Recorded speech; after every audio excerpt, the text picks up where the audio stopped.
Didn't Scott say maybe he wasn't going to make it tonight?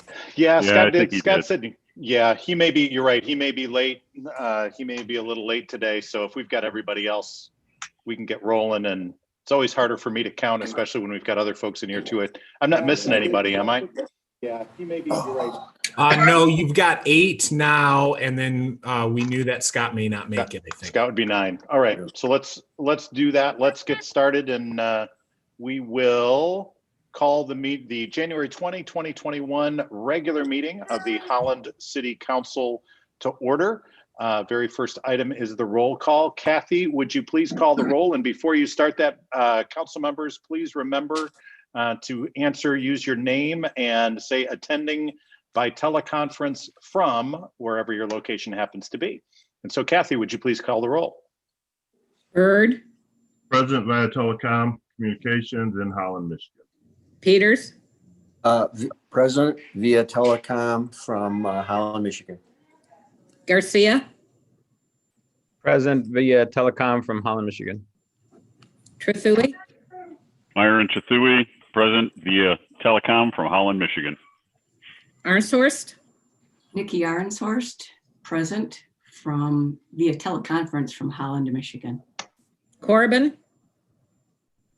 Hoekstra. Present via teleconference from Holland, Michigan. Raymond. And Raymond is present via teleconference from Holland, Michigan. Mayor Box. Nathan Box, present via teleconference from beautiful Holland, Michigan. We have a quorum. Wonderful, thank you. We're going to start our meeting this evening with an opening prayer from Councilmember Byrd, which will be followed immediately by the Pledge of Allegiance. We'd ask that you join us if you would, if you'd be interested in doing that. And I'm going to turn it right over to Councilman Quincy Byrd. Thank you, Mayor. Before I pray, I wanted to make a funny comment. So I've been on council for 5 years.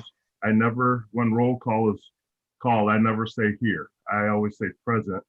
That's something I picked up from the military. And this is the very first time I've heard the whole council say present. So that's pretty cool to me. You're a leader, Quincy. So I'm going to pray, and I'm going to ask that you guys pray with me. Dear Father, we thank you for another day. Some people didn't wake up this morning. Some people will not finish this day off. So we thank you for the opportunity to be alive. We thank you for the opportunity to be together as a body to go over matters for the city, to go over matters for the community that we live in, that we cherish. Lord, we know in the money that's printed, it says, we are united under God. So Father, during this time, it's been a lot of turmoil, a lot of division, strife for this reason or that reason. And it seems like we have not been united.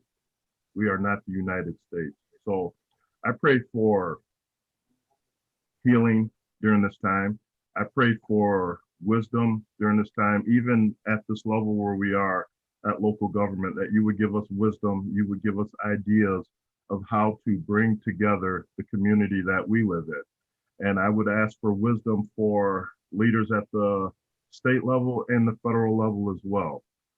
It's pretty polarizing to see things said about each other, actions taken against each other. And here we are, even at our lowest and at our most difficult time, living in still the greatest country in the United States of America. So again, I just ask for wisdom, direction as we make decisions on the city behalf, and again, for unity.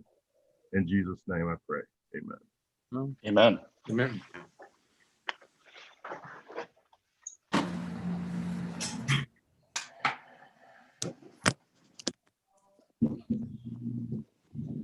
I I pledge allegiance to the flag of the United States of America and to the republic for which it stands, one one nation, under God, indivisible, with liberty and justice for all.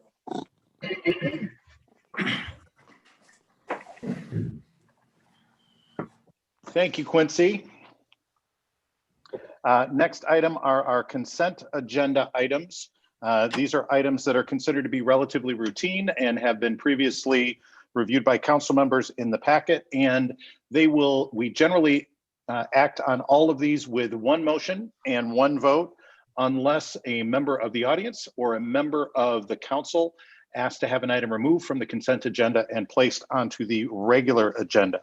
And if that is done, it will be placed in its regular sequence on the regular agenda. Kathy, would you please review the consent agenda for us? 4A, absence excused, Councilmember Corbin. 4B, approval of minutes, January 6, 2021 regular meeting and January 13, 2020 study session. 4C, oaths of office. 4D, Holland Board of Public Works, WRF control panel replacement. 4E, Holland Board of Public Works, addition of broadband co-location services. 4F, Holland Board of Public Works, waiver of Dickinson rights conflict of interest regarding Act 425A. 4G, City Clerk, claim filed against the city. 4H, Community Neighborhood Services, CDBG 2019-2020 Annual Plan Amendment. Supplemental funds, set public hearing February 3, 2021. 4I, Finance, Retirement System Annual Report. 4J, Public Safety Services, Fire Operations. Assistance to Firefighters Grant Program, authorization to participate in regional grant application for SCBA replacement. Great, thank you, Kathy. Are there any members of the public that would like to have an item removed from the consent agenda and placed on the regular agenda? You've all been muted, so if there is someone, wave your hand and we'll get you unmuted.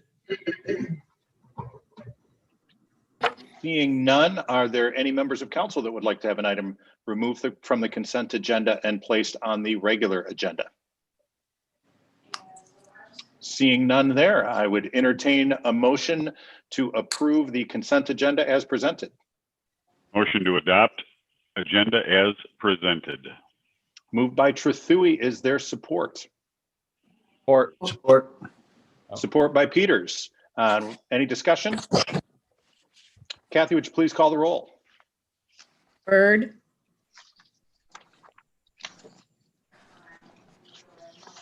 I think you got to verbally do that, Quincy. He's muted. He's muted. He's eating.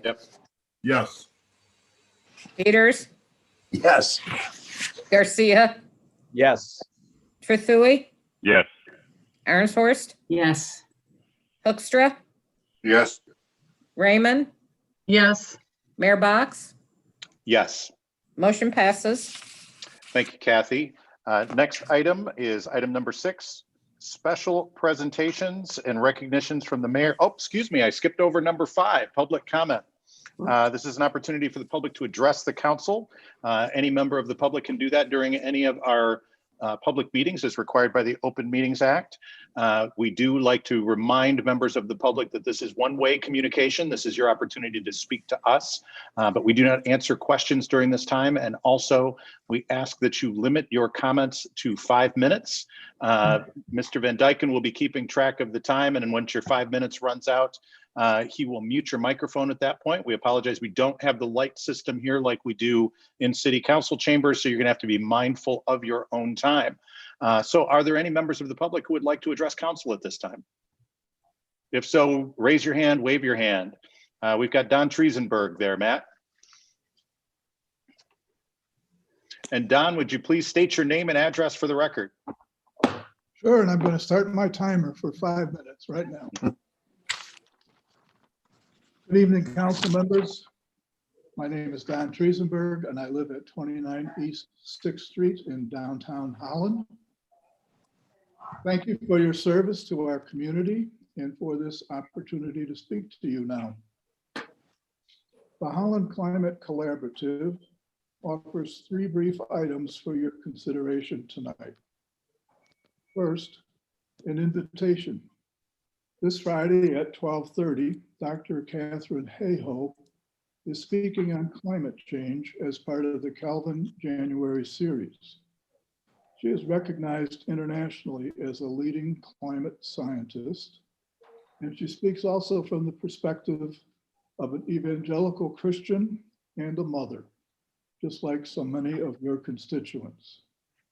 You can watch her presentation live on Zoom or later as a recording. And then next week, you can join with us in a follow-up Holland community discussion of her presentation.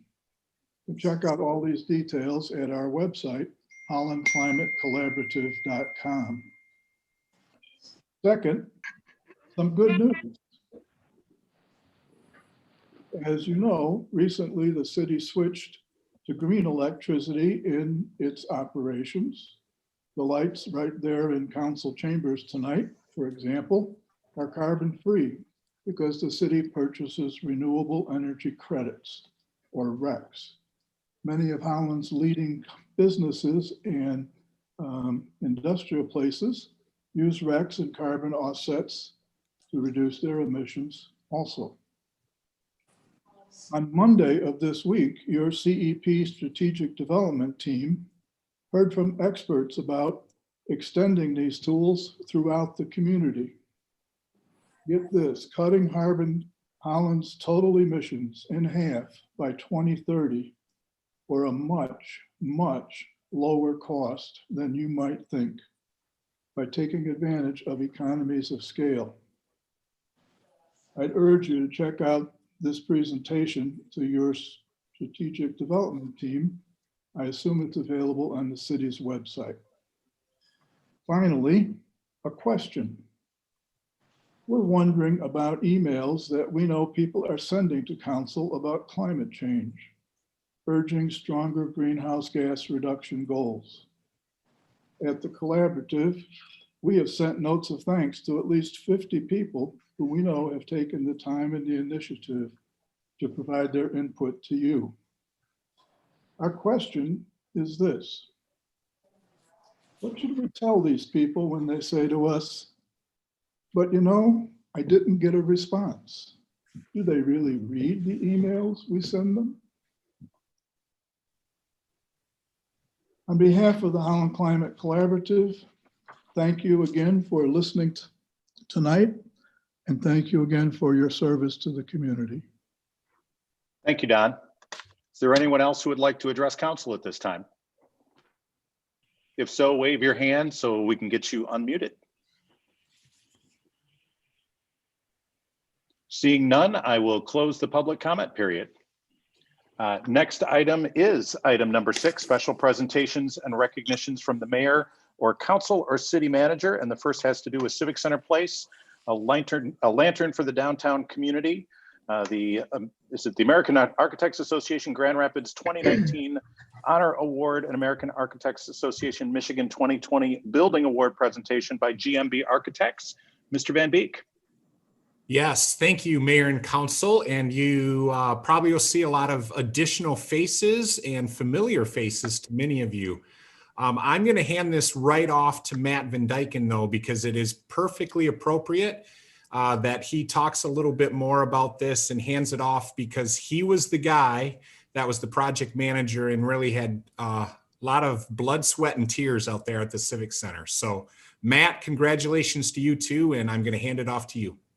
Yeah, thanks, Keith. I think there were a lot of us that had a lot of blood, sweat, and tears in the accomplishment of the project. So we're happy now. The last couple of days, we've had people back in the Civic Center. So that's exciting after having it closed down so soon after it opened back up. But Alex, I think, is going to lead the charge from the GMB team here, and he can introduce the folks that are on the call to those of you that don't know this team. But the faces that you see are the people that really were involved in the construction of the Civic Center from the very beginning, from the design and project management phase. So we're excited. You can see the screen here. Alex came to me about a year or so ago, maybe a little more, and said, hey, by the way, hey, we won this award for the Grand Rapids American Institute Architect. I was like, wow, that's pretty impressive. And you can see that's the award actually right there behind me. And then said, oh, by the way, again, we're up for a state level award. And I thought, well, that's kind of cool. So the mayor and I got to spend some time with these folks actually at the Civic Center during the awards presentation, and there it was. There was a win. So just for a little bit of context, because I don't know, I thought, it's GMB. They're a shining star on 8th Street. They've got, racks and racks of these things all over the place. But I asked the question of, I believe it was Dan during the meeting of, exactly how many have you won? And I figured he was going to have to start counting, everything. And then the answer to that was actually, this is the first one we've won, to his knowledge. So I just want to emphasize what a huge accomplishment that is for these folks. And then I will shut up, and Alex, I'll turn it over to you to speak for the team. Thanks, Matt. First off, I want to thank you guys for allowing us to be able to work with you, our team, and we really enjoyed the whole experience. But first, I want to actually introduce the members that may be the new faces on your screen that were a part of the team. So from GMB, we have Tim Garretts, Dan Tyrer, David Wilkins, who you'll hear from also shortly. We have also joining as part of the team from Edgewater Resources, we have Greg Waycamp and Susie Frompson. So that was at least the members here that were a part of this exciting project. That it has a long history actually, with the city. And so if we're able, I think I want to pass it off to David Wilkins, who would like to say a few things before we speak to the award itself.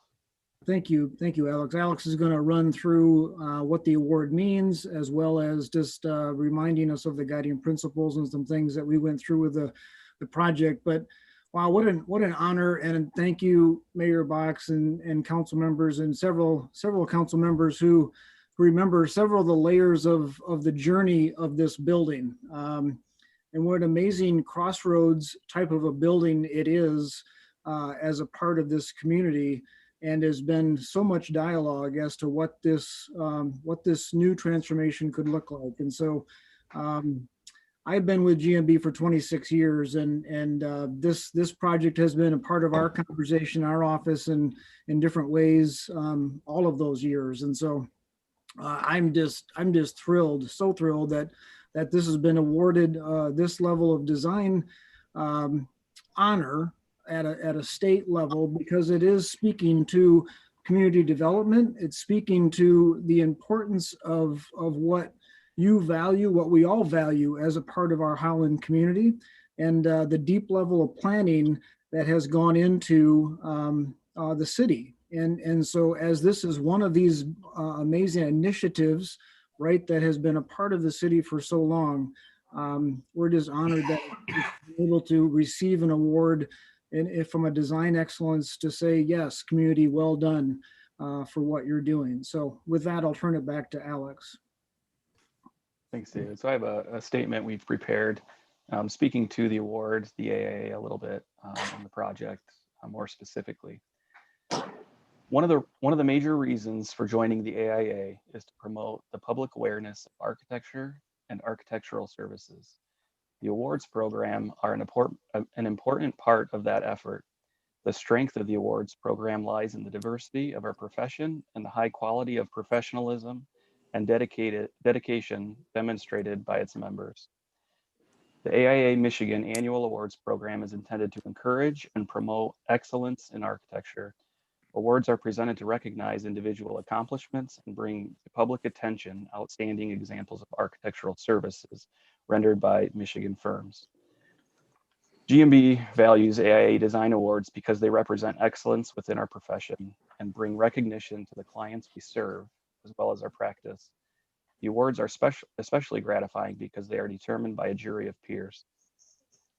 While we take pride in all the work we do and see a core value as serving to better the lives of those who connect with our projects, we truly enjoy it when we have the opportunity to share special recognition such as this award with our clients and communities. GMB has been a part of the Holland community since our firm's inception over 50 years ago, and we are excited to be able to share our firm's first AIA Michigan Design Award in our history with the City of Holland. Reflecting on the guiding principles for the project, the impact of the Holland Civic Center Place is to activate the Civic Center Place 7 days a week, become the heart of a new residential neighborhood, make the farmers market more active, more often, and develop a recreational program for residents of all ages, income, races, and abilities. With these in mind, an overarching goal of the new George and Lucille Herringa Civic Center's design is to respect the legacy of the original Civic Center, which established a strong foundation for these guiding principles, while also thinking to the future. We feel the feedback from the awards jury sums it up well. Designed with community engagement, this building creates a civic enhancement by merging a still visible existing structure with a new addition. The building's massing and entrance sequence intentionally anchors Holland's downtown core. The success of the Holland Civic Center Place is not only due to the community engagement that occurs on the grounds and within its walls, but also the community engagement that occurred during the design process that ultimately made this new design what it is. Today, as the jury states, the project does form a west anchor to Holland's downtown core, and this is part of the immediate value of the enhancements to the city landmark. However, the broader vision is that it be more than an anchor, but also a stepping stone to Holland's waterfront, and we are excited by the potential for what is next along this journey. We thank the City of Holland, the community, as well as our design and construction partners, Edgewater Resources and Go Construction, for a great collaboration to create such a successful update to a Holland landmark, Holland Civic Center Place. So with that, thank you again for the opportunity for allowing us to work with you guys. It's really because of the journey that we've been on for over 26 years or whatever it's been that we arrived at what we have today. So thank you. Thank you, Alex. Any applause and any questions or comments from council members for the folks from GMB and Edgewater that are here? I just want to say thanks to all of you. I think I worked with every single one of you at some point during this process. Well before I was mayor, as a private citizen, I was on the initial steering committee for the Civic Center meeting in what was the previous Civic Center. And I remember one of the first things that we learned through the public outreach process was the Civic Center was the place where more people felt at home in the city of Holland than anywhere else. More people felt welcome there. And that became one of the guiding principles to continue to make it the place that is our front porch, our living room, and our family room. And thanks to all of your hard work, I think that we've been able to accomplish that.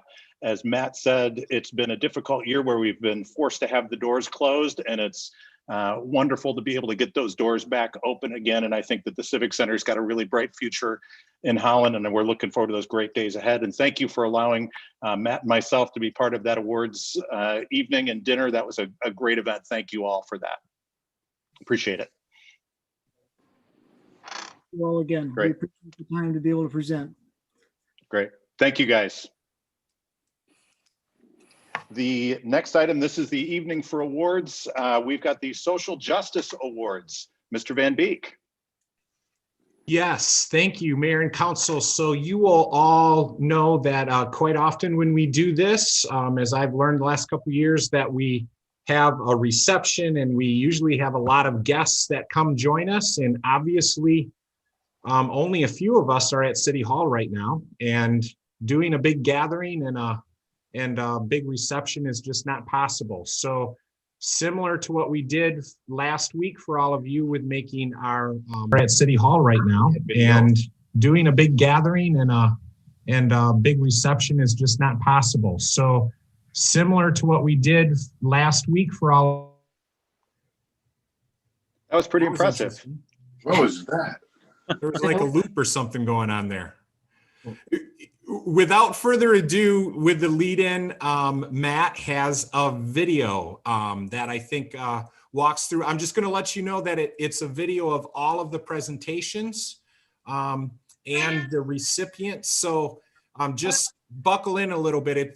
It's I think it's like a 40-minute video or something like that, Matt. So here we go. And the recipient. So just buckle in a little bit. It's Hello, everyone. I think it's like a 40-minute video or something like that, City Matt. Council So and liaison here to we the Human go. Relations Commission. And welcome the you to this year's recipient. Social So Justice Award. just buckle in These a little awards bit. are an annual event. It's Hello, everyone. I think it's My like a name is Dave 40-minute Hoekstra. video I'm or a something member like of that. the Council toward liaison Here to we the Human go. Relations Commission, providing opportunity. And welcome the you to this recipient. year's So Social Justice Award. just Each year, the Human Relations Commission selects recipients who demonstrate the virtues of social justice exhibited in the work of Dr. Martin Luther King, who recognized that an injustice anywhere is an injustice everywhere. Now more than ever, we are called to work together for the greater good of our world. We must work diligently without rest to address inequity and prejudice in our world. Normally, we'd be here in person with a packed room to celebrate this occasion, but as we know with many things these days, that life isn't normal. To ensure as best we can the safety and health of everyone, we've decided to do this virtually. The vibe's a little different, but it's no less important. There's a guy I know who hangs around City Hall a lot. He coined a phrase, maybe you've heard it. This is Holland and we get to live here. This short phrase aligns with the Commission's mission that Holland would be a place where all residents are honored and empowered to become productive members of the community, unhindered by bias, misunderstanding, and conflict. So on behalf of the City of Holland, the city and staff, the council, HRC and its director, Esther Fafalski, I congratulate this year's award winners. I hope you enjoy the ceremony and stay safe. Hello, my name is Kiefer Sestrick. On behalf of the Human Relations Commission, it is our honor to award Gentex Corporation the 2020 Employment Social Justice Award.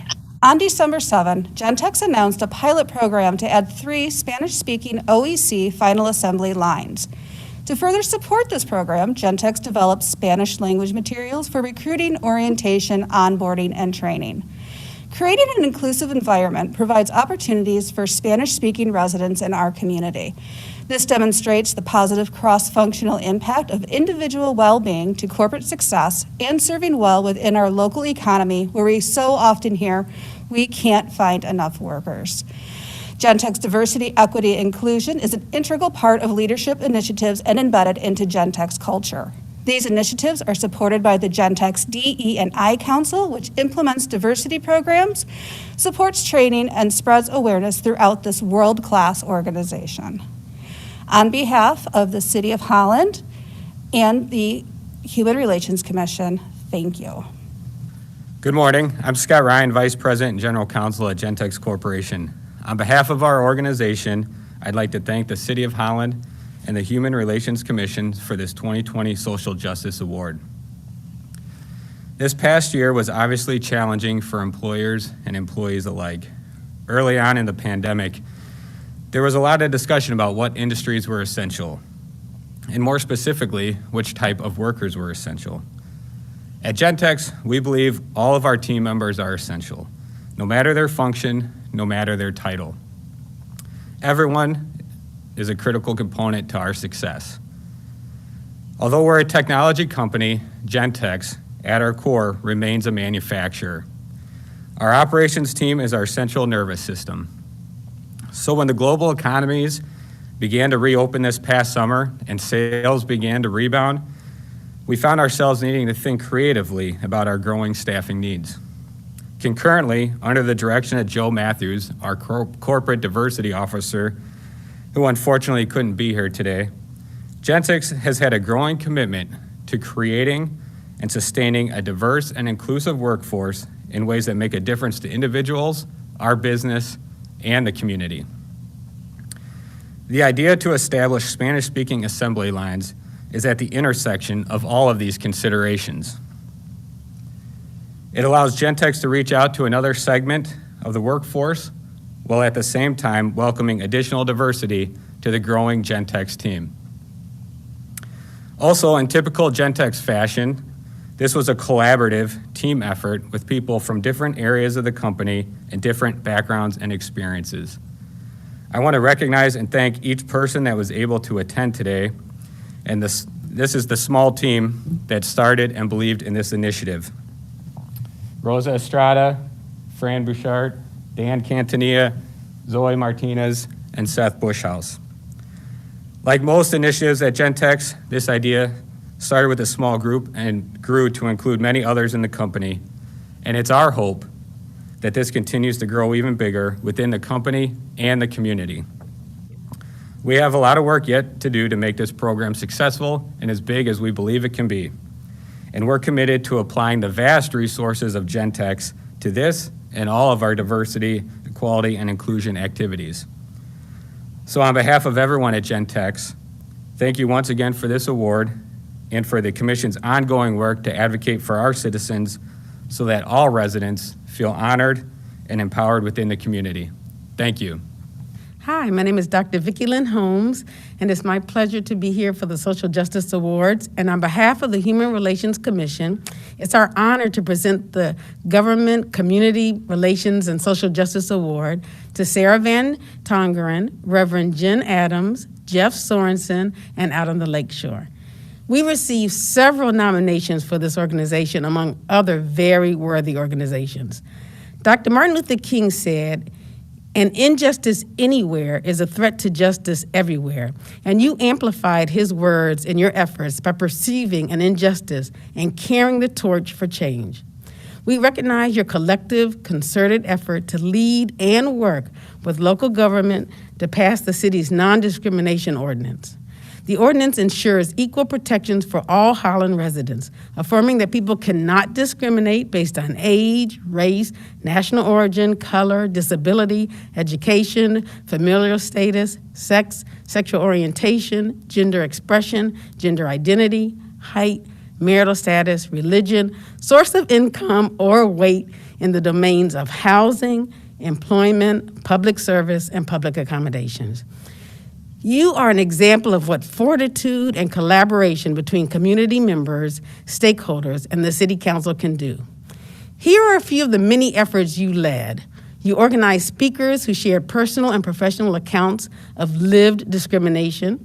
You hosted support groups for community members who were experiencing trauma. You conducted community trainings on the process of city government and how to propose an ordinance. You worked and coordinated with City Manager Van Beek when large crowds and numerous public comments were expected in order to ensure public safety, including during the pandemic. You organized attendees to share with constituents what was happening at the city council level to increase involvement, even if the individuals were unable to attend. So in summary, you all worked for members of the community to be heard and represented. You did all of this in a way that held the city of Holland to its motto of maximize livability. Kudos.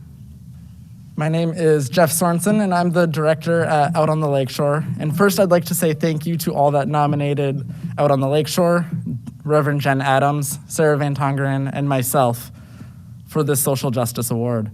2020 was a year that focused on social justice nationally, and we had our work to be done here as well. I am proud to have been a leader in that work locally, but I think my counterparts will agree with me when I say that this was truly a work of the community and not just a few leaders. And we couldn't have accomplished all that we did without the support of our community partnerships. So thank you to all who played a role in this as well, because good leaders can only exist when there's a great community to be led. And while we saw a lot of success in 2020 for social justice, we also recognize that there's still work to be done. And there always will be. Just a few days ago, Out on the Lakeshore, along with 3 other LGBTQ+ centers in West Michigan, received unsettling, threatening messages. These messages intended to invoke fear for the LGBTQ+ community in West Michigan and right here in Holland. Those messages, however, did not inspire fear, but instead inspired community again and solidarity among our 4 organizations. Because we know, just as we knew here in Holland in 2020, that we succeed when we come together. So I will continue to fight for social justice, and I encourage the community to do the same, even when that work may be hard, because likely that's when it's the most necessary. At the 2019 Diversity Forum here in Holland, Ottawa County's Director of Diversity, Equity, and Inclusion, Robin Afric, was asked why she does the work that she does. And her answer hit a little too close to home for me and resonates even more so now. So I leave you with that quote. Diversity, equity, and inclusion work is painful, but it's more painful not to do it. Thank you.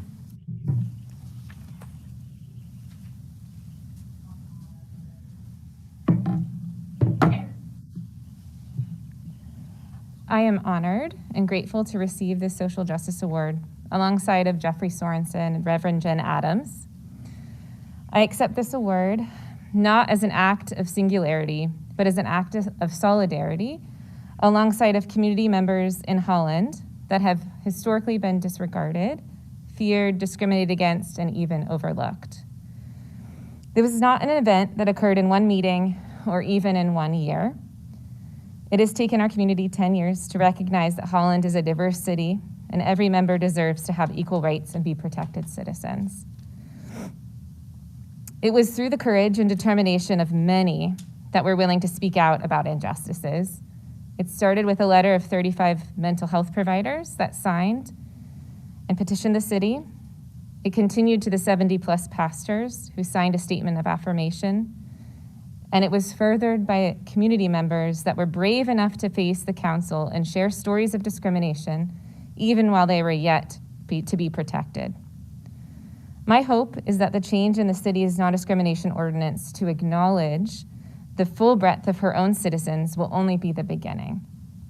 My friends, there is a lot of work to continue to do, and you have my commitment that I will continue to work beside the community.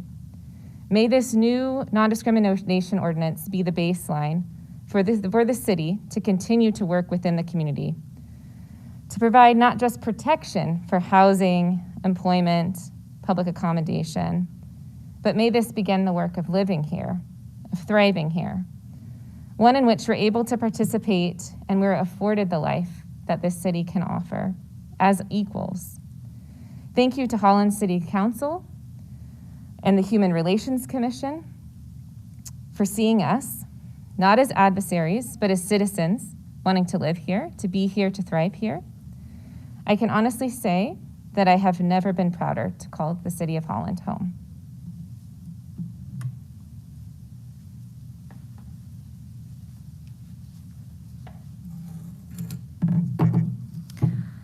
My name is Jen Adams. I am the director or the chair of the board at Out on the Lakeshore and also the rector at Grace Episcopal Church here in Holland.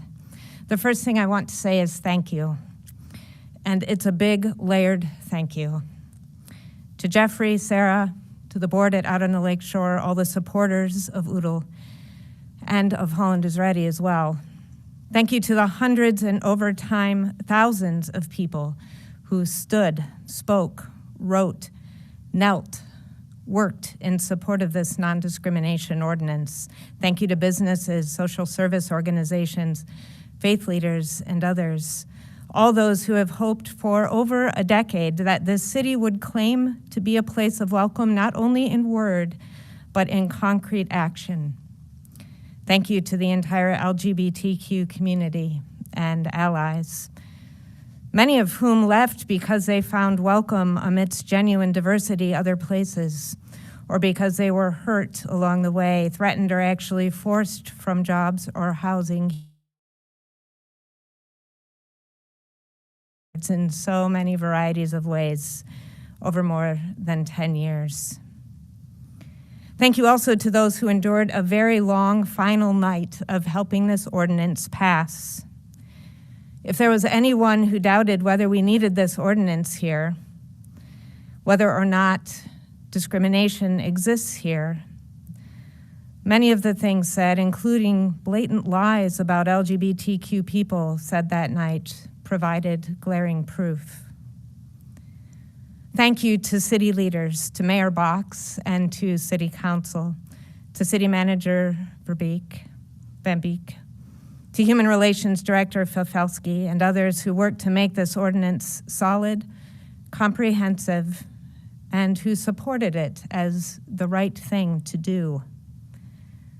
Thank you for finding a way to make the order of this community one which protects and does serve more of its citizens.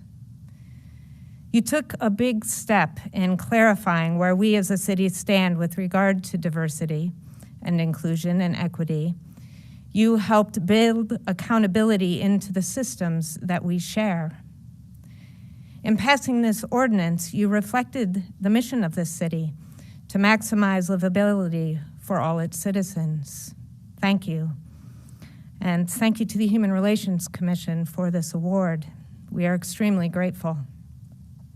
I want to note that we who worked to pass this ordinance made an intentional decision to expand the original proposal beyond LGBTQ people. While all of the attention went to the inclusion of sexual orientation, gender expression, and gender identity in this process, this ordinance actually includes a breadth of those who still exist on the margins here in Holland due to discriminatory practices, too long ignored at best, actively perpetuated at worst. Our efforts were, and the ordinance itself is, inclusive. Working, as one council member noted, for those with disabilities, another noted for those who find themselves struggling here because of race or ethnicity or so many other reasons. This is not an ordinance for one group, it is an ordinance for many. In your note to us announcing this award, and as was quoted in the opening, you quoted Martin Luther King Jr., who said, "Injustice anywhere is a threat to justice everywhere." There is a together required in this work, this social justice work, an expansive many, seeking a common good. Justice is itself multi-layered, probably because we all are. Communities even more so. We are caught in an inescapable network of mutuality, King said, tied in a single garment of destiny. When I received this award the first time, almost 10 years ago, I was aware that our work wasn't done because the ordinance had not passed. This time I am aware our work is not done because of the pain and struggle that is all around us, that runs through us all. As Jeffrey noted, just this weekend, we had out on the lakeshore received a threat which said, quote, "You will walk in total fear the rest of your days on earth. You have nobody to turn to. You will now run in fear the rest of your natural life." Just this week, we watched as our Capitol was violently stormed by people, many of whom wore shirts or wore flags in support of extremist white supremacy groups, anti-Semitism, and frankly, anti-humanity. The lives of leaders were threatened. Many categories of humanity were threatened and continue to be.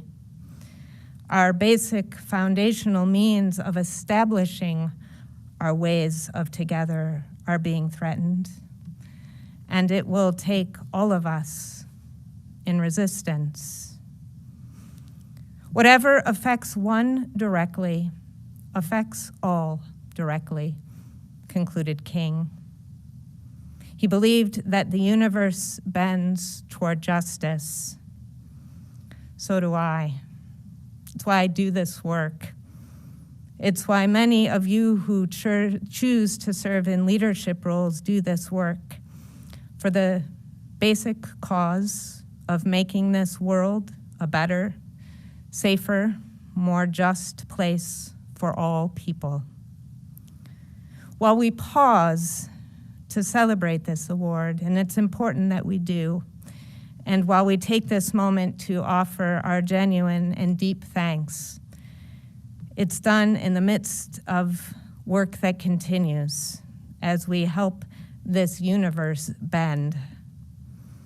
It's done as we lean with all we've got in ways of justice, mercy, and love, knowing that the only way to do that is together. Thank you. My name is Rebecca Skipper, and I am a member of the Human Relations Commission here in Holland. The Human Relations Commission is pleased to present the Social Justice Award in Education to the Ottawa Community Schools Network for their continued efforts to break down barriers for our students and families in our schools.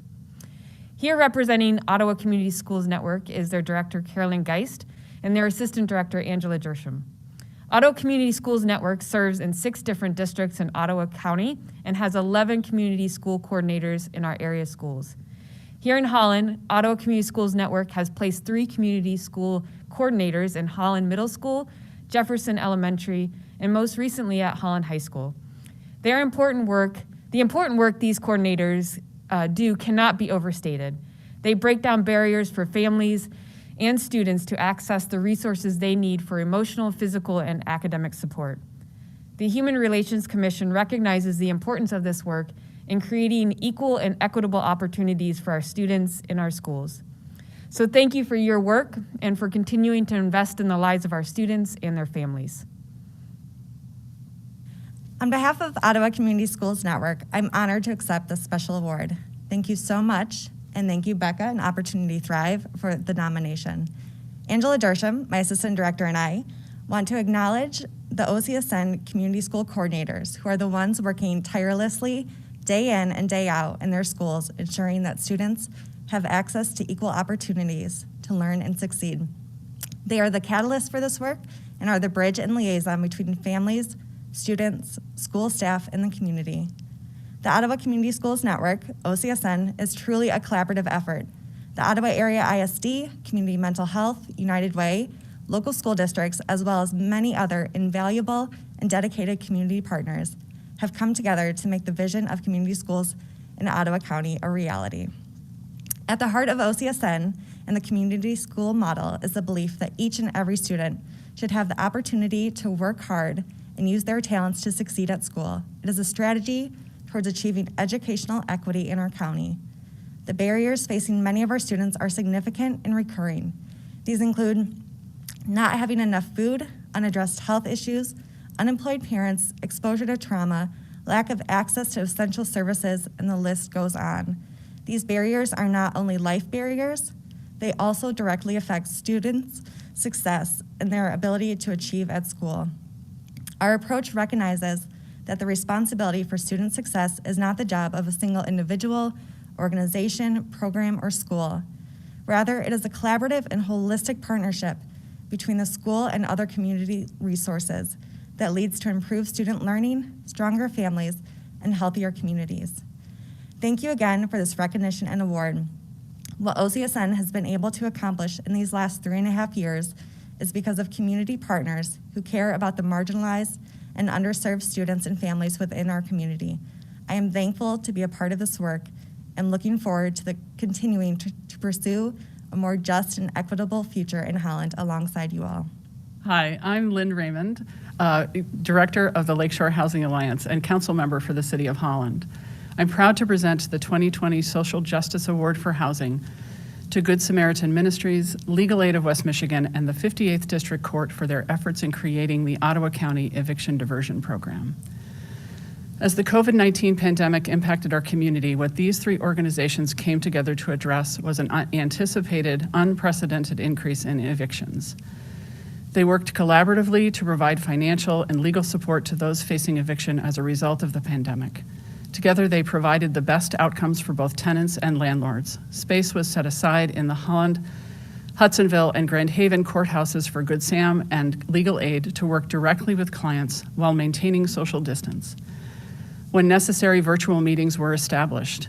Each organization made sacrifices and adjusted their work and staff to best serve the hundreds of households on the verge of homelessness. To date, 486 households were saved from eviction, representing nearly 1,000 adults and children. The Eviction Diversion Program is just one of the ways Good Samaritan Ministries lives up to their mission to end poverty and homelessness by mobilizing faith-based and community partners, activating individual and community assets to meet immediate housing needs. The Eviction Diversion Program is just one of the ways Legal Aid of West Michigan provides legal assistance to secure justice and protect rights of low-income individuals unable to obtain and pay for legal services in civil matters by providing legal representation and counsel. The Eviction Diversion Program is just one of the ways 58th District Court collaborates with the community and organizations to ensure Ottawa County residents have access to legal resources. The 58th District Court championed this effort by providing opportunity to serve those in a housing crisis effectively and efficiently across the county. As Judge Canal stated in his report on the eviction diversion efforts to the Ottawa County Housing Commission, persons with secure housing are better able to maintain employment and provide for the care of their families. The recent emergency demonstrated the viability of a cooperative eviction diversion program, which can form the model for a similar program for people whose housing issues are not related to a community-wide emergency. Through their efforts on the eviction diversion program, these three organizations have created a model for other Michigan courts to continue streamlined efforts to serve those neighbors in housing crisis. And I'd like to introduce Jesse Christensen from Good Samaritan Ministries. Congratulations. Good afternoon. I'm humbled and honored to be here today to accept this award on behalf of the incredible team at Good Samaritan Ministries and the collaboration of so many individuals. With years of experience working in many different communities, I have been particularly impressed by the collaborative heart here in Holland and Greater Ottawa County. I've encountered allied spirits and mutual respect. I've appreciated the way that this group has communicated and worked together for the amazing work to keep families housed. Every day and in every way, Good Samaritan Ministries has always sought to serve those that are most vulnerable in this community and provide fair and equitable housing options to all. In the last 5 months, our team has worked with retired teachers that needed subbing jobs to afford their homes, business owners making only enough to pay their employees but not themselves, daycare providers that had to close because of restrictions, restaurant employees that have had their hours dramatically cut. COVID-19 has affected all of us in one way or another, and everyone has been challenged. We are grateful we were called to this purpose during this time. When we launched this task, we were unsure. We didn't think we could be done. Instead of plans, we started with a few commitments. We worked to serve those that needed us the most and be a good partner, and the result was remarkable. We were able to stand in the gap between landlords and tenants and recognize what they both needed. In addition to those 486 families that Lynn mentioned, we also worked with 65 landlords. They also contributed to this process. They had to forgive late fees and pay a portion of money due to them to better serve the tenants and salvage the relationship that is important. So thank you for recognizing the work of this team, for valuing the hard work that each person accomplished, honoring the patience they exhibited, the way they listened to tenants and landlords and regarded their experience, and the time that they each gave to this work. That impossible task wasn't so impossible when we all worked together. Thank you.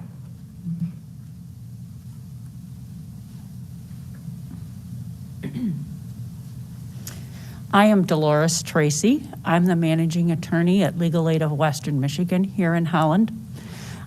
I am not originally from West Michigan, and I'm not from Ottawa County. I've been working in Ottawa County for 20 years, and I have always been impressed in Ottawa County, when there's a problem, the attitude is always, how can we fix this? I've noticed that right away when I started working in Ottawa County, and I really noticed it with this program.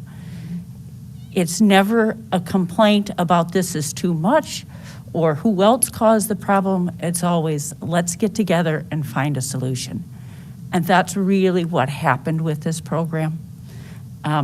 We, at Legal Aid of Western Michigan, we had to go, we normally represent approximately Each of us might handle maybe 50 cases that we take to court per year.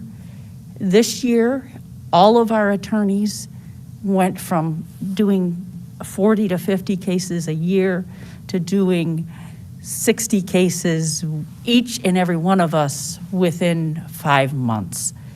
We had to go from 0 to 100 within a matter of weeks. And that's really what I feel like everyone who was running this program did. We started out with nothing, not knowing how this was gonna work. We knew we wanted to make it work, so we made sure we had open communication with each other, and we knew that everybody was dedicated. And our goal was to help as many people as possible within that amount of time. That meant a lot of extra hours by a lot of people, both at the courthouse, at Legal Aid, and the Good Samaritan folks. It's been a really wonderful process to work with everyone.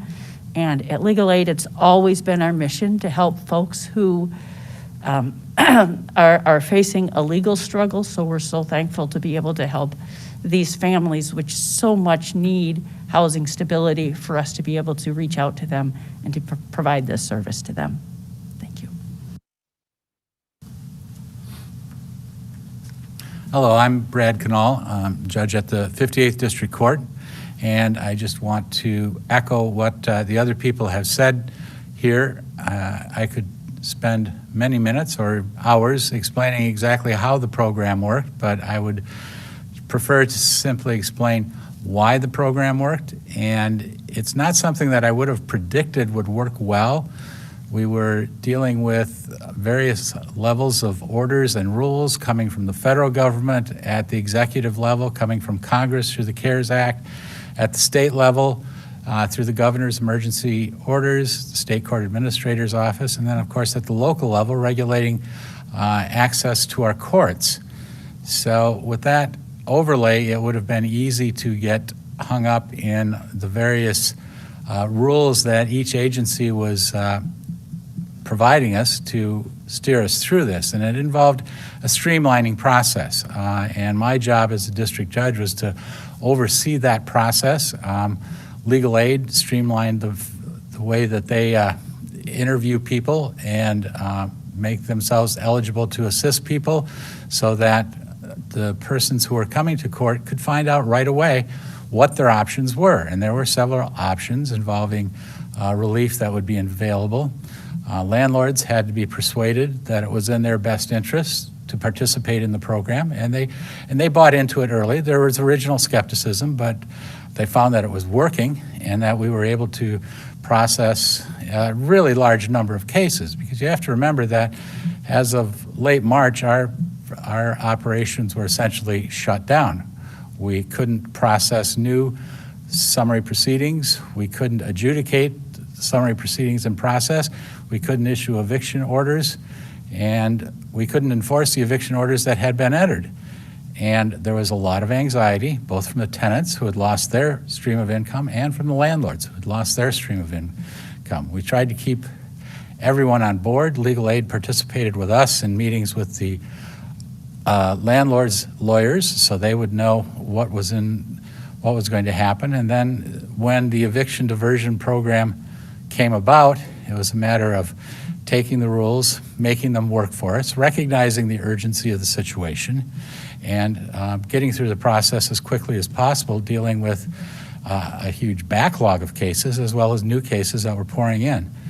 And special thanks has to be given by me to my court administrator, Lori Catalino, who organized on a weekly or bi-weekly basis Zoom meetings with the various participants, so we would make sure that we were all on the same page. My summary proceedings clerk, Whisper Bourne, who's behind me, I have so much to be grateful to her for. She was the one who organized the docket and the files, and it was really helpful because I would walk in the morning and she would say the one thing that employers love to hear from an employee, which was, "Judge, I've been thinking." And and sure enough, she was able to handle a lot of the practical details and difficulties. So with legal aid assisting in providing people with all the information they needed to process that my job as a judge was made relatively easy. I was just the quality control guy at the end of the production line to make sure that everything was in place, that people understood when they came into the courtroom and when they left the courtroom what the next step would be, where they needed to go, what they needed to do. And it has been remarkably successful. I think the numbers show that we've provided assistance to around 500 separate households through the eviction diversion program. Households that would have been without a home without this eviction diversion program. And we should be proud of that. As I mentioned when I presented my report to the County Housing Commission, the pandemic will end. The housing crisis caused by the pandemic will end, but the issues of housing in this community will remain. And it was my suggestion to them that the community learn the lesson from this situation and try to implement its own local eviction diversion program, because those problems will always be here even if the pandemic isn't. So again, I'm so grateful to the help of all of my employees and staff, as well as the organizations who have received this award. And it's not that we can rest on our laurels, because the eviction diversion program continues, and we will be continuing to assist people as best we can. Thank you again for the award. Good afternoon, everyone. My name is Diamante Belkazar, and I am the current chairperson of the Holland Youth Advisory Council, also known as HYAC. HYAC is a student-led group of local high schoolers who oversee, help, and participate in many activities here at the city. Every year, we have the distinct privilege of selecting a high school student in the area to receive the Youth Social Justice Award, an award that recognizes someone's commitment to improving our community and making it a better place to call home. While selecting one student from a list of nominations is a struggle each year, this year's recipient truly exemplifies what it means to be an advocate for social change and demonstrates a powerful voice youth can have in our community. His principal, Mr. Reinecke, describes him as a student who shows excellence and integrity in all walks of education, and a student who daily models the acceptance of others and treats everyone respectfully. Moreover, he truly showed the aforementioned traits and more this past summer when he spoke for the first time to thousands of community members during a Black Lives Matter march and rally here in Holland. It was here at this march that he used his voice to not only educate his community members, but to also call for the urgent change needed on all levels of government in order to make communities everywhere more safe, more welcoming, and more united. This is only a short description of the long list of contributions this student has made to our community. To name them all would just take too much time. With that, on behalf of the Holland Youth Advisory Council and the City of Holland, it is my honor to present this year's Youth Social Justice Award to West Ottawa senior Isaiah Reynolds. We thank you for your commitment and passion for social justice, and we cannot wait to see what you will continue to do for our community. Thank you, Mr. Reinecke, for nominating me for this award, and thank you to Mr. Henry Cherry for giving me the opportunity to speak at the Unity Bridge this past summer. When I was offered to give the short speech, it wasn't even a question. As a young African American, speaking about issues regarding race is important to me. And when I was given the opportunity to speak to many, I was excited to participate. However, I was a little nervous. That moment was vulnerable for me because it was an experience that I had never been in. Shortly before the speech, a young lady told me not to be nervous because this was not about me. It was about all of the Black Americans that have been abused and killed by police brutality. When she said that, it was as if a calming spirit had rested in my soul and I was more empowered than I was nervous. To whoever may be listening, if you are nervous to speak about these issues, I encourage you to take advice from the young lady that spoke to me before my speech, because this is bigger than us as individuals. I also want to encourage you to keep letting your voices be heard and to continue to choose love. In times like this, where political tension and disagreements between people is higher in my lifetime than ever before, it is imperative to continue to speak for what we believe in and for what is right. Lastly, it is key to continue to educate ourselves by doing research, reading, and talking to those who know more than us. Becoming more educated will allow us to have more in-depth conversations to have more in-depth conversations to those who have opposing viewpoints. Now, I'm not saying reform will happen right now and immediately, but the more we let our voices be heard, the faster change will happen. Thank you.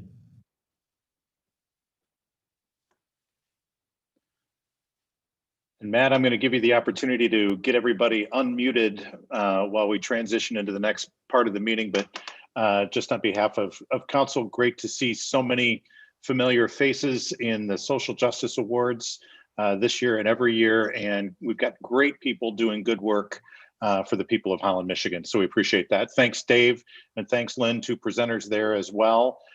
We appreciate your contributions to that, and a round of applause for all of them. It seems a little odd to be doing it this way, but that's the best we can do under the circumstances at this point.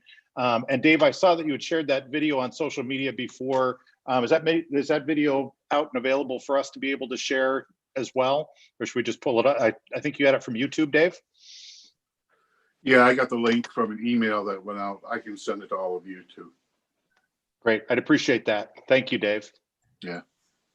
Any other comments from council members in regard to the Social Justice Awards?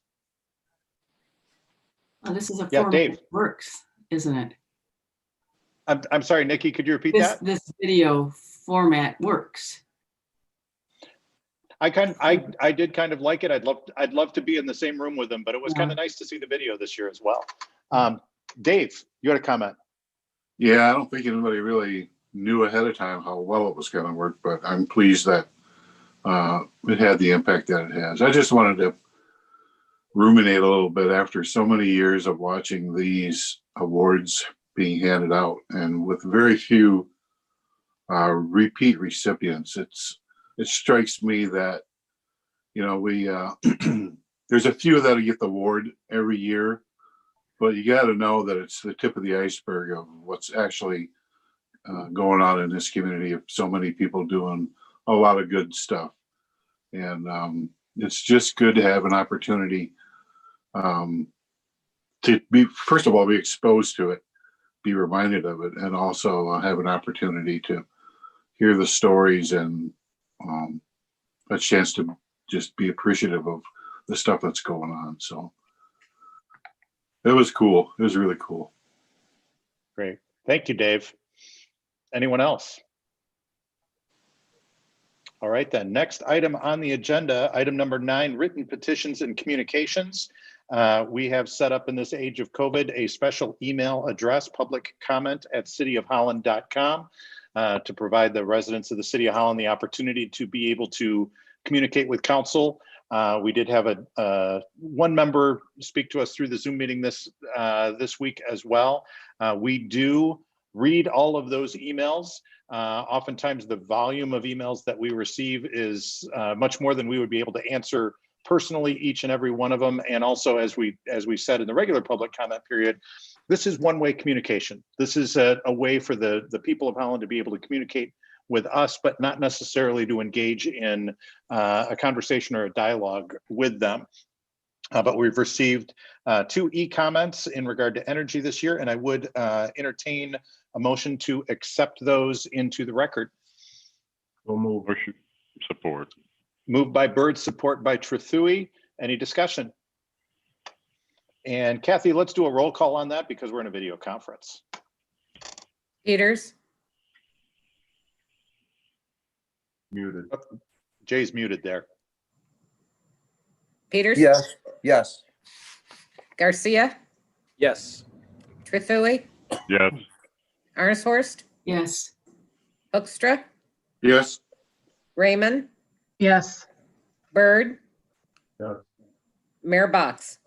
Yes. Motion passes. Great, thank you, Kathy. Item number 10, as a government geek, this one is near and dear to my heart.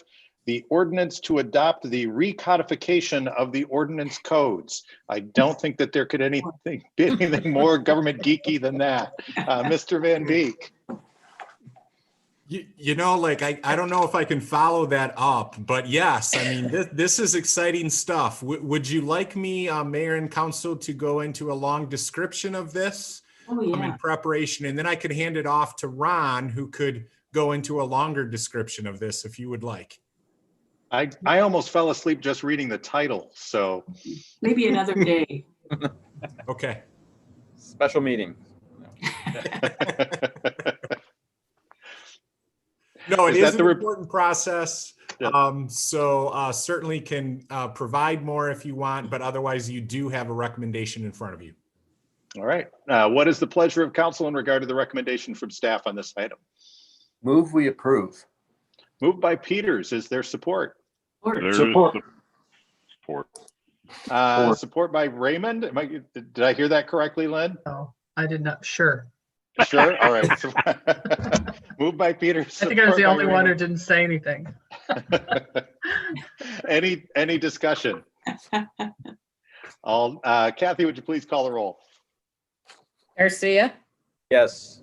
Trethewey, Yes. Arnshorst, Yes. Hoekstra, Yes. Raymond, Yes. Byrd, Yeah. Peters, Yes. Mayor Box. Yes. Motion passes. Great. Thank you, Kathy. Next item is item 12E 6.1, gifts. Kathy, would you please review the gifts for us? The city manager's office is pleased to report the following gifts. Public Safety Services, Fire Safety, James Dunkersloot, $200. It is recommended that these donations be accepted with appreciation, credited to the appropriate account, and an expression of gratitude be forwarded to said donors. Thank you. And what is the pleasure of council? Motion to accept with appreciation. Moved by Trethewey. Is there support? Support. Support by Arnshorst. Did I get that one right, Nikki? Yes. All right. Any discussion? Kathy, would you please call the roll? Trethewey, Yes. Arnshorst, Yes. Hoekstra, Yes. Raymond, Yes. Byrd, Yeah. Peters, Yes. Garcia, Yes. Mayor Box. Yes. Motion passes. Great. Thank you. Next item is communications from the city manager. I have 7:43 here on the master clock. And it actually Mr. is that time. It is. Very quickly tonight, just so you know, because we're going to be spending more time together on Saturday. I think you've already received some information. In fact, possibly some of you got stuff in the mail already, because we did want to provide you some hard copy information just with juggling stuff. If not, you'll probably get that shortly. We'll also be distributing the results of Dave Minema's compilation of information. I think that's going to go out tomorrow morning. The only other thing then that I'll say is that we did unfortunately have, and it's kind of a reminder to the community and to everyone to spread the word of being safe with all of our heating practices and otherwise. I don't know what the cause was today, but we had another fire here in the city today on Maple Avenue. Sounds like there might have been minor injury, but I haven't heard that anything more serious, but just a reminder to everyone and to the community. And also kind of a thing in real time. Unfortunately, we just had a robbery on South Washington at the Verizon store, just as I'm monitoring things. Thankfully, it doesn't sound like there were any injuries or anything, but that's definitely something. There's kind of a group that you may have been aware of that's been kind of operating throughout West Michigan. We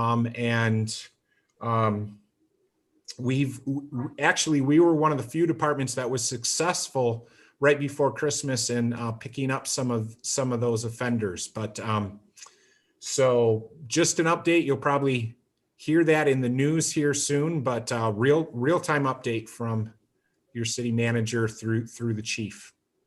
Otherwise, stay safe, and we'll see you all on Saturday. Great. Thank you, Keith. Any questions that council members have for the city manager? All right, next, appointments and communications from the mayor. I do have a proclamation declaring January Reverend Dr. Martin Luther King Jr. month. Whereas Reverend Dr. Martin Luther King Jr., a champion for civil rights, exhibited extraordinary courage and served as a voice for many communities. And whereas we celebrate a man and a movement that transformed our country, and we remember that our freedom is inextricably bound to the freedom of others. And whereas Dr. King brought a generation to recognize the universal threat of injustice anywhere is an injustice everywhere. And whereas he demanded the removal of barriers to provide an opportunity for all Americans, in particular, our African-American brothers and sisters. And whereas through his unrelenting resistance, persistence, and determination, he changed not only laws, but the hearts and minds of his fellow man. And whereas we recognize and celebrate the legacy that has transformed our nation, and we continue his work to further opportunity and access for all. And whereas his dream for greater economic opportunity, access to education, economic prosperity, and equal treatment under the law for all has yet to be fully realized.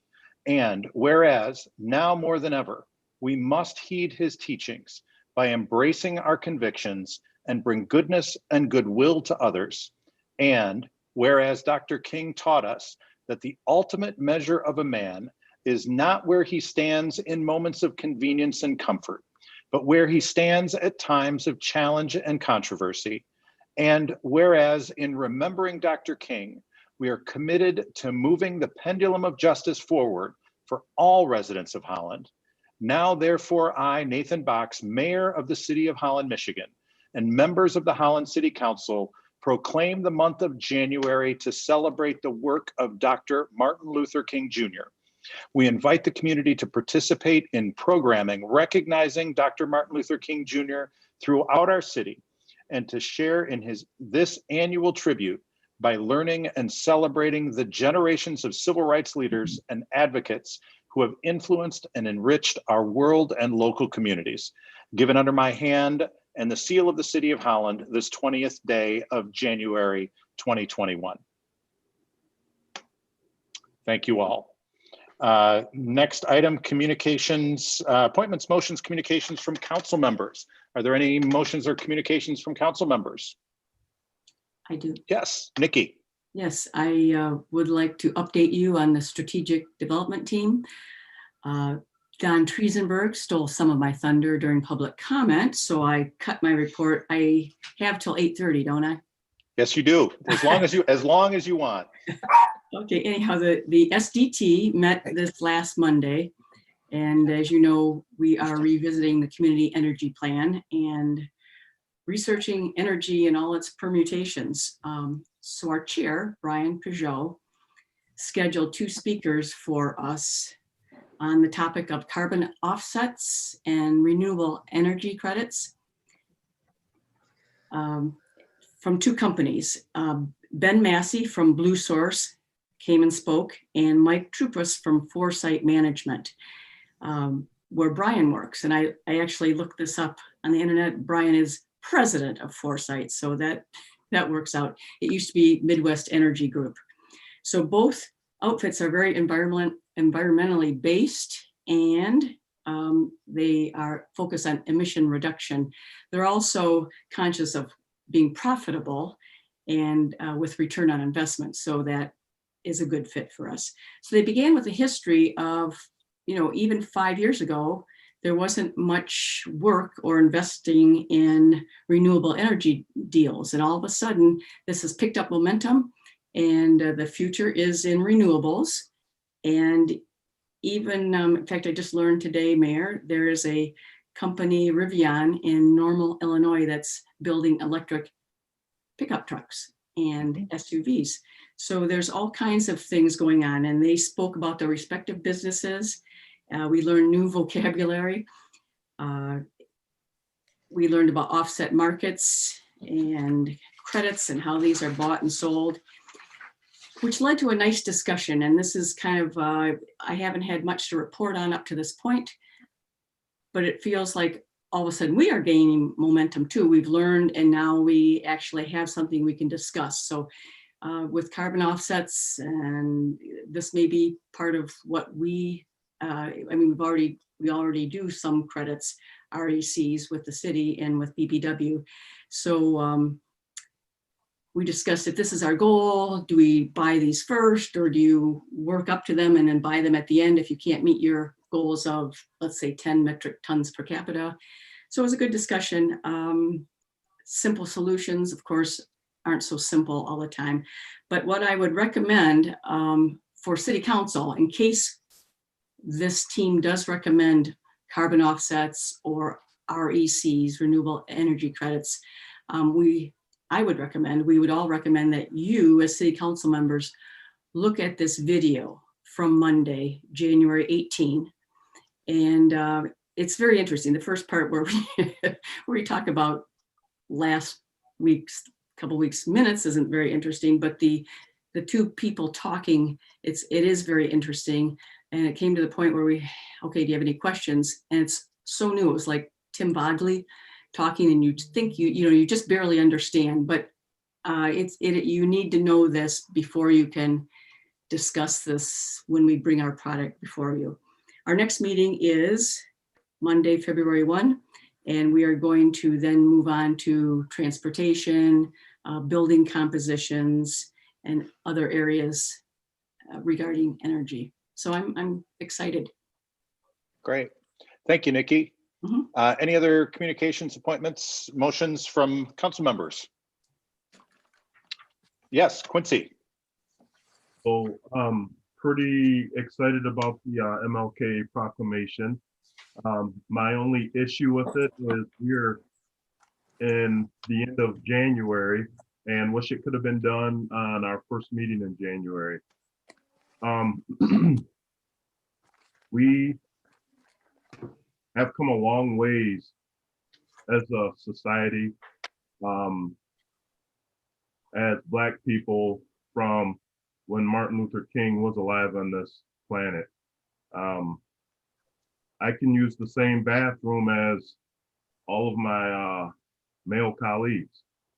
I don't have to go to a different bathroom. No one really drinks out of a water fountain anymore, but if we did, I could still drink out of the same water. Come here. There are so many things, I'm one who likes to look at the positive in everything. There's there's a lot of work to be done still, but there's undeniable success. There's undeniable progress that has been made from the time that Martin Luther King Jr. was alive to today.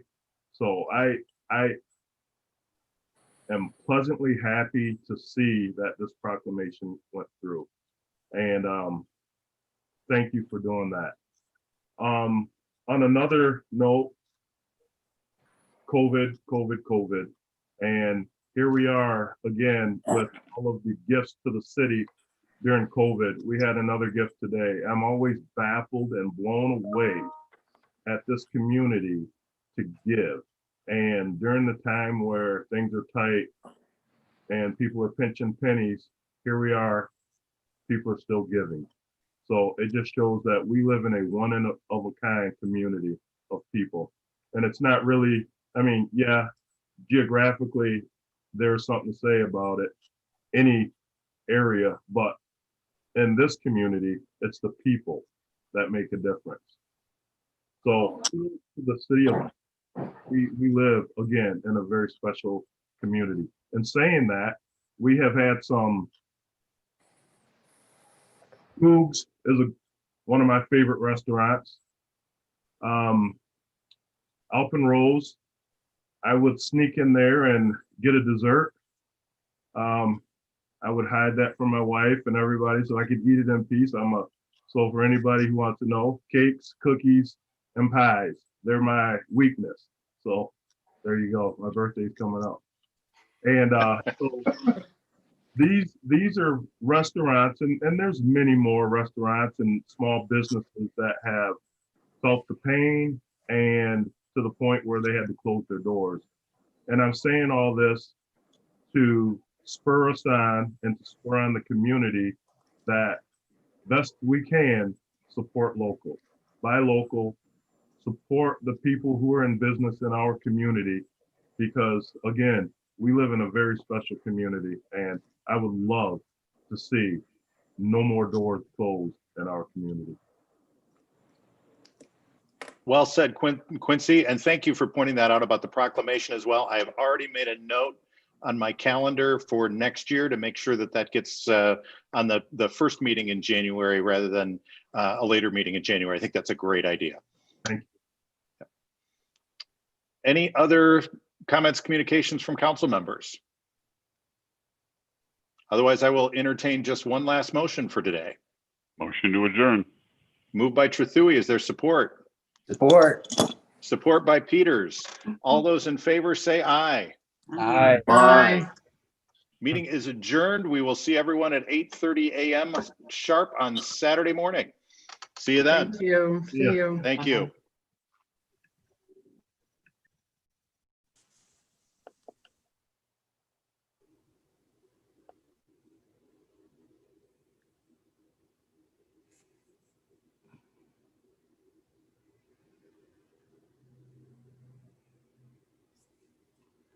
See you guys. We'll see you later. Have a great Thank you. night. Have a good Yep. one. Thanks.